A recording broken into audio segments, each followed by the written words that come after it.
नमस्कार। बिहार पंचायत आम चुनाव 2021 के 7वें चरण तक का मतदान हो चुका है और परिणाम भी घोषित हो गया है। अभी आप देखेंगे तो मेरे साथ एक मुखिया जी बैठी हैं, बीभा सिंह जी, और साथ में तेज नारायण यादव जी हैं जो पति हैं। और अगर हम इस बार का जो 5 साल का जो क्रियाकलाप की हम बात करेंगे तो दोनों मिल करके प्रतिनिधित्व करेंगे, खास करके तेज नारायण यादव जी। वो मेरा इंट्रोडक्शन कराने का मतलब ये हुआ कि इस बार का जो चुनाव था काफ़ी क्रूशल रहा है।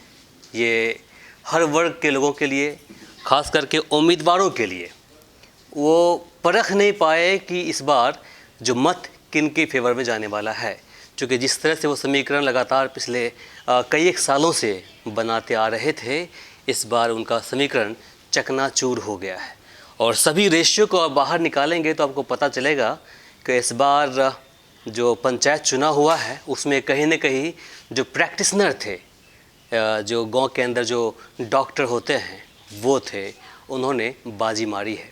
इसके पीछे की वजह है कि वो सीट लेने में कामयाब इसलिए भी हो गए क्योंकि वो जो 365 दिन जनताओं से वो मिलते रहे, उनके दुख और सुख एक दूसरे को शेयर करते रहे। और यही वजह है कि इस बार जनताओं ने बड़ा प्यार दिया उन्हें और सीट भी उन्हें दिया, मुखिया के तौर पर, चाहे सरपंच के तौर पर या फिर पंचायत समिति सदस्य के तौर पर। तो हमारे साथ भी यहाँ पर जो बैठी हैं बीभा सिंह, ये इसराइन खुर्द पंचायत है जो कुमारखंड प्रखंड के अंदर पड़ता है और ज़िले का नाम है मधेपुरा। ये भी एक प्रैक्टिशनर हैं और तेज नारायण यादव जी भी एक प्रैक्टिशनर हैं। इनसे जानेंगे कि इस बार का जो चुनाव था कितनी बड़ी चुनौती थी इनके लिए, वजह क्या था कि इनके सामने में दो धुरंधर बैठे हुए थे जिनके पास कई एक सालों का एक्सपीरियंस था। तो स्वागत आपका, और सबसे पहले आपको जीत की बधाई। बहुत बहुत प्रणाम। इसराइन खुर्द की जनता को भी, मीडिया कर्मी को भी हाथ जोड़ के मैं नमस्ते करती हूँ। इस बार का चुनाव कितना खास था आपके लिए, कितना महत्वपूर्ण था? बहुत खास था, बहुत महत्वपूर्ण थी, बहुत चुनौतीपूर्ण रहा है ये। क्या लगता है आपके सामने में कई बड़े बड़े महारथी मौजूद थे आपको चैलेंज देने के लिए, स्वीकारा कैसे आपने? हाँ, बहुत महारथी थे। तो पूर्व मुखिया विजेंद्र बाबू थे। बहुत चुनौतीपूर्ण रहा है ये इलेक्शन। अच्छा, तो जिस तरह से जनताओं ने आप पर यकीन जताया है, विश्वास किया है, क्या कहेंगे इस पर आप? बहुत कुछ करेंगे। सबसे पहले इंदिरा आवास हो, धांधली को रोकवाना चाहेंगे। वृद्धा पेंशन हो, बहुत गरीब है जिसको वृद्धा पेंशन नहीं मिल रहा है या नहीं मिल रही है, सब बोल रही है। सब सबसे पहले काम शुरुआत करेंगे। राशन कार्ड हो, इस सब पर विशेष ध्यान देंगे हम। इसके बाद स्कूल है जो कि पढ़ाई नहीं होते हैं ढंग से कहीं भी। इससे पहले भी मैं घूम चुकी हूँ, कहीं भी पढ़ाई नहीं होते हैं, ना खाना खिलाती है ना पढ़ाई होते हैं। इस पर मैं विशेष ध्यान दूँगी। अभी तक ऐसा देखा गया है कि जहाँ भी महिला सीट हुआ करती थी बिहार के अंदर, पंचायत चुनाव के अंदर, तो ज़्यादातर जो इसका प्रतिनिधित्व करते हैं पति। लेकिन जिस तरह से और जिस अंदाज से आप बेबाकी से अपनी बात रख रही हैं, लगता है कहने कि आप ही प्रतिनिधित्व करेंगे इसका। दोनों आदमी साथ मिलकर करेंगे, इसमें कोई दिक्कत नहीं है।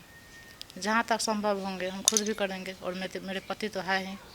दोनों आदमी साथ मिल करके करेंगे। क्या लगा कि जिस तरह से चुनावी जो प्रचार प्रसार था उस दौरान आप जब गई थी वोट मांगने के लिए, तो उम्मीद था आपको कि इस बार हम विजय हासिल होगी हमारी? निश्चित रूप से उम्मीद था। बहुत आदमी ऐसे बोल रहे थे कि आप काहे के लिए आ रहे हैं, तोरा देखे छिया तो रूह काँप उठे छे, इस तरह से भी बोल रहे थे।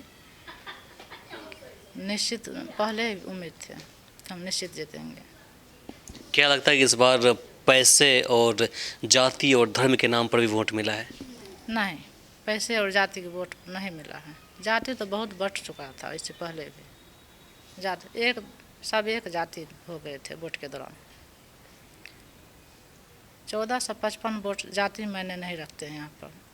वही देख रहे हैं कि अगर हम सेकंड पोजीशन की बात करें तो काफ़ी नीचे है आपसे, कम से कम 4000 से भी शायद वो नीचे ही है ना? तो जिस तरह से अब इसको एक तरफा बोला जाए, जिस तरह से आपको मत मिला है, तो क्या वो इफ़ेक्ट था कहाँ पर? जो आम जनता थी या फिर आप वोटर्स थी, उनको इफ़ेक्ट कर गया आपकी बात? हम एक ही बात कहते थे कि 10 साल मुखिया रहे हैं, किसी को हम घर नहीं देखते हैं। बहुत ऐसे घर थे कि नहीं जा पाते थे, सर में चोट लग जाते थे, इतना नीचा घर है। बहुत ऐसे घर है प्लास्टिक टंगा हुआ है, बहुत दिक्कत से रह रही है। सबको बोलते थे कि हम जीतेंगे तो सबसे पहले इंदिरा आवास से ही शुरुआत करेंगे और घूस लेना जहाँ तक हो सके हम बंद करवाएंगे। कैसे कैसे घूस लेना बंद कराएंगी? वहाँ पे आगे कहीं कुछ ना कुछ देना ही पड़ता है। आगे डीएम से बात करेंगे, इसमें क्या दिक्कत है। आगे जहाँ तक हो सके प्रयास, मेरा प्रयास रहेगा घूस बंद करने के लिए। विकास की शुरुआत कहाँ से करेंगे आप? विकास की शुरुआत इंदिरा आवास से ही हम कोशिश करेंगे शुरुआत करने के लिए कि हर एक की झोपड़ी देख करके। सबसे मेरी दुख यही होती है कि बहुत गरीब यहाँ तक है कि रहने के लिए उसको घर नहीं है। बाद में गए हैं, पानी इतना बड़ा पानी भरा हुआ था, उसको जगह जाने के लिए भी दिक्कत है बहुत। अगर उसको सड़क काट लिया तो इलाज करवाने के लिए कहाँ जाएगी, निकल नहीं पाएगी। शौचालय शुरुआत करेंगे हम शौचालय से लेकर के। बहुत दिक्कत महिला को है शौचालय से। जिस तरह से आम जनताओं ने और वोटरों ने आप पर यकीन जताया है और आपको मत दिया है, आप 5 साल तक काम करेंगी, उस पर खरा उतरेंगी? पूरा 100% देंगे, पूरा ध्यान देंगे हम इस पर। इससे पहले भी बोले हैं कि मेरा चर्चा 5 साल के बाद हो गई कि विभा सिंह जिला में कैसे काम करती है। मुखिया तो बहुत है, लेकिन चर्चा हो हम ये चाहते हैं। इतना काम करेंगे, सब आदमी अपने चर्चा करेंगे, अपने अपने गांव में, अपने अपने पंचायत में। लूट खसोट बड़े पैमाने पर देखने को मिलता है। चुनाव ख़त्म हो गया, अब सब अपने अपने फॉर्म में वापस आ जाएंगे। क्या लगता है अंकुश लगा पाएंगी? जहाँ तक हो सके हम बंद करवाएंगे लूट को, धांधली को बंद करवाना मेरा यही दायित्व है, यही कोशिश रहेगी मेरा। बिचौलियों पर कैसे लगाम लगेगा? हम पूरे इसराइन खुर्द की सभी जनता को भी बोल रहे हैं कि कोई राशन कार्ड हो या इंदिरा आवास की कागज़ हो, वो बिचौलिए के पास ना जाए, मेरे पास आए, मैं सीधा काम करवाऊंगी सबका। मेरे पास आए। चलिए सर, आप बताएं, आप तो पिछले 10 साल से ट्राई कर रहे थे और काफ़ी मेहनत किया, समाज सेवा भी किया आपने। जिस तरह से आपको जनमत मिला है, क्या बोलेंगे, खुश हैं? बहुत खुश हैं। और सबसे पहले मैं आपको धन्यवाद देता हूं, जो आप हमसे बात करने के लिए यहाँ आए। उसके बाद इसराइन खुर्द के तमाम जनता को मैं प्रणाम करते हुए बहुत बहुत बहुत धन्यवाद देता हूं, जो हमको सेवा करने का मौका दिया। आखिर में अपने क्षेत्रवासियों को क्या संदेश देना चाहेंगे आप? यही संदेश देंगे, कोई बिचौलिया के पास नहीं जाए, सब कुछ करने के लिए मैं खुद तैयार हूँ।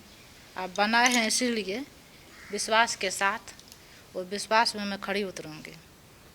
कोई कहीं नहीं जाए, मेरे पास आए, मैं सब काम करवाने के लिए तैयार हूँ। चलिए, समय देने के लिए आपका शुक्रिया। प्रणाम, बहुत बहुत प्रणाम आपको भी। तो अभी आपने देखा मेरे साथ में विभा सिंह जी थे, जिन्होंने अपनी बातें रखी है। इनका कहना है कि इस बार का जो चुनाव था इनके लिए महत्वपूर्ण था और ये चाहती थी कि इस बार का जो चुनाव था उसमें यहाँ की जनता इन्हें एक मौका दे, और इन्हें दिया भी है। अब इनका मानना है कि हम आने वाले 5 साल में ऐसा काम कर जाएंगे, जो 5 साल के बाद दोबारा हम जब चुनाव में उतरेंगे तो सबसे पहले और सबसे जो प्राथमिकता होता है वो आम जनता हमें ही देगी। तो फ़िलहाल के लिए मुझे इमरान को दीजिए यहीं पर इजाज़त। नमस्कार।